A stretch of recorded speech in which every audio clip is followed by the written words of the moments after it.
Hello everyone, welcome back to our channel. So ప్రీవియస్గా మనము కాన్స్టిట్యూషన్కి సంబంధించి హిస్టారికల్ బ్యాక్గ్రౌండ్ క్లాసెస్ చూసాం కదమ్మా. సో అప్ టు క్లాస్ 5 దాకా. సో ఈ వీడియోలో కూడా మనము యాక్ట్స్, సో చార్టర్ యాక్ట్ 1813 గురించి డిస్కస్ చేసుకుంటాం. సో ఈస్ట్ ఇండియా కంపెనీ ఏంటి, అండ్ అలాగే ఎందుకు ఈస్ట్ ఇండియా కంపెనీకి ఈ నేమే ఎందుకు వచ్చింది అన్న దాని గురించి నేను డిస్కస్ చేస్తాను. ఓకేనా? ఒక యాక్ట్ గురించి చెప్తాను, ఈ చార్టర్ యాక్ట్ 1813 గురించి చెప్తాను.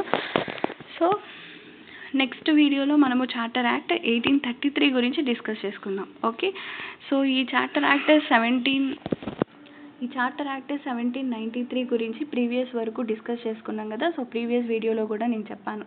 సో ఎవరైనా నాకు చూడకపోయి ఉంటే వెంటనే ఆ క్లాసెస్ చూడండి. ఓకేనా? సో బేసిక్స్, ఎస్ఎస్సి బేసిక్స్ ఎవరైతే ఇప్పుడు ప్రిపేర్ అయ్యే వాళ్ళు ఉంటారో న్యూ ఆస్పిరెంట్స్, వాళ్ళకి ఖచ్చితంగా హెల్ప్ అవుతుంది. ఓకే. సో ఇంకెందుకు లేట్, వీడియో బిగిన్ చేసేద్దాం. సో చార్టర్ యాక్ట్ ఫస్ట్ మన ఈస్ట్ ఇండియా కంపెనీ గురించి తెలుసుకునే ముందు అసలు ఈ చార్టర్ యాక్ట్ 1813లో ఈ ఈస్ట్ ఇండియా కంపెనీ వాళ్ళు ఎటువంటి ఇంప్లిమెంటేషన్స్ తీసుకొచ్చారు, ఏం చేశారు అన్న దాని గురించి తెలుసుకుందాం. ఓకేనా? సో ఇక్కడ ఏంటి, ఇక్కడ కంపెనీస్ రూల్ అంటే ఏంటి, ఈస్ట్ ఇండియా కంపెనీస్ రూల్ అనమాట. ఓకేనా? ఈస్ట్ ఇండియా కంపెనీస్ రూల్ అనేది అనదర్ 20 years పాటు ఎక్స్టెండ్ చేశారు. అంటే వీళ్ళు పెట్టే రూల్స్, రెగ్యులేషన్స్ ఇవన్నీ కూడా 20 years పాటు ఎక్స్టెండ్ చేశారు. పైన ఉన్న యాక్ట్లో ఈ చార్టర్ యాక్ట్ 1793లో కంపెనీస్ ట్రేడ్ అనేది 20 years పాటు ఎక్స్టెండ్ చేశారు. అలాగే ఈ చార్టర్ యాక్ట్ 1813 ప్రకారంగా సో కంపెనీస్ రూల్స్ అనేవి అనదర్ 20 years పాటు ఎక్స్టెండ్ చేశారు. ఓకే. అండ్ ఇంకొక పాయింట్ ఏంటి అంటే to grant permission to the machineries. So ఇక్కడ మిషనరీస్ అంటే ఎవరంటే రిలీజియన్స్ ఉంటాయి. కొంతమంది రిలీజియన్స్ హెడ్ ఒక ఆయన ఉంటారనమాట. ఆయన్ని మనం మిషనరీస్ అంటాం. మిషనరీస్ అప్పట్లో మిషనరీ అని పిలిచేవాళ్ళు. ఓకే. వీళ్ళు ఏం చేస్తారంటే మత మార్పిడి చేయిస్తారనమాట. ఓకేనా? సో వాళ్ళ మతంలోకి మారిపోవాలి అని చెప్పేసి, సో రిలీజియస్ ప్రోజెలటైజేషన్ అంటాం దీన్ని, మత మార్పిడి విధానం అంటారు. సో ఈ చార్టర్ యాక్ట్ 1813 ప్రకారంగా సో మత మార్పిడి అనేది తీసుకొచ్చారనమాట. సో మిషనరీస్కి పర్మిషన్ ఇచ్చారనమాట. సో మీరు మత మార్పిడి చేయించండి ఇండియాలో. ఓకే. సో వాళ్ళు వచ్చారు, ఇండియాకి వచ్చి మత మార్పిడి చేయించే వాళ్ళు అనమాట. ఓకేనా? సో దానికి మనకి ఈ యాక్ట్ ప్రకారంగా వాళ్ళు పర్మిషన్స్ ఇచ్చారు. ఓకేనా? So to grant permission to the missionaries అంటే రిలీజియస్ హెడ్ ఎవరైతే ఉంటారో వాళ్ళకి, so to engage in religious proselytization. So religious proselytization అంటే ఏంటి, మత మార్పిడి విధానం అంటాం. ఓకేనా? సో మత మార్పిడి విధానాన్ని తీసుకొచ్చారనమాట ఈ యాక్ట్ని బేస్ చేసుకొని, చార్టర్ యాక్ట్ 1813ని బేస్ చేసుకొని. Okay. Next, the company was also to take up a greater role in the education of Indians.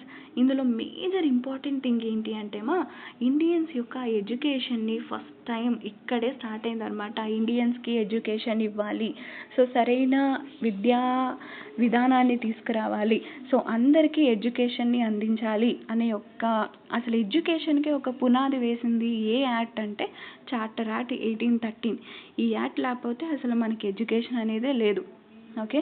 ఈ యాక్ట్ని బేస్ చేసుకునే మనకి ఎడ్యుకేషన్ పాలసీని తీసుకొచ్చారనమాట ఈ ఈస్ట్ ఇండియా కంపెనీ వాళ్ళు. ఓకేనా? సో దీనికి గాను ఇది మనకి బ్రిటిష్ వాళ్ళు ఆమోదించారు. ఓకే. సో ప్రవేశపెట్టింది ఈస్ట్ ఇండియా కంపెనీ, బ్రిటిష్ వాళ్ళు దీనికి మనకి ఆమోదించారు. సో దీనికి గాను మనకి ఇప్పుడు నిధులు కేటాయిస్తారు కదా.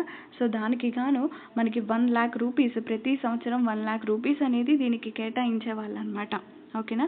సో ఎడ్యుకేషన్ని ప్రమోట్ చేయడం, ఇండియన్స్ కూడా ఎడ్యుకేషన్ కావాలి అని చెప్పేసి ఎడ్యుకేషన్ని అభివృద్ధి చేయడం, సో ఈ యాక్ట్ ప్రకారంగా అయిందనమాట. ఓకేనా? ఇది చాలా ఇంపార్టెంట్ యాక్ట్. ఎడ్యుకేషన్ స్టార్ట్ అయింది ఎక్కడ అంటే ఈ charter act 1813.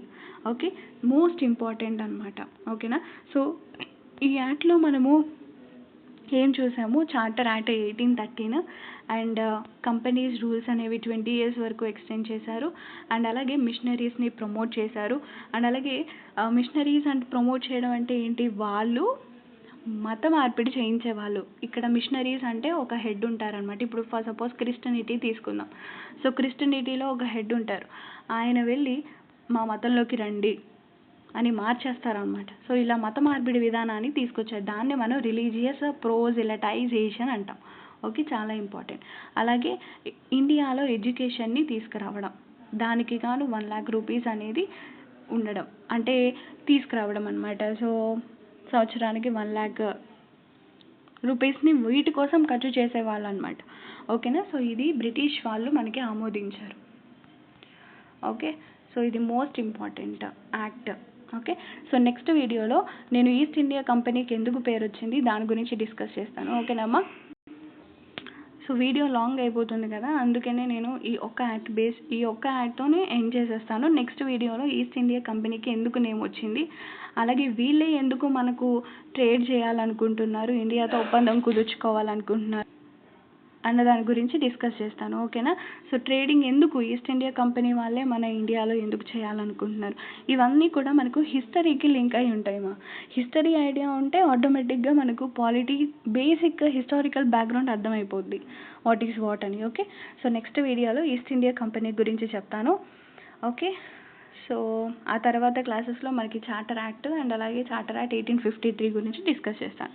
Okay, so I hope video నచ్చిందని అనుకుంటున్నాను. Thank you for watching. Take care. Bye.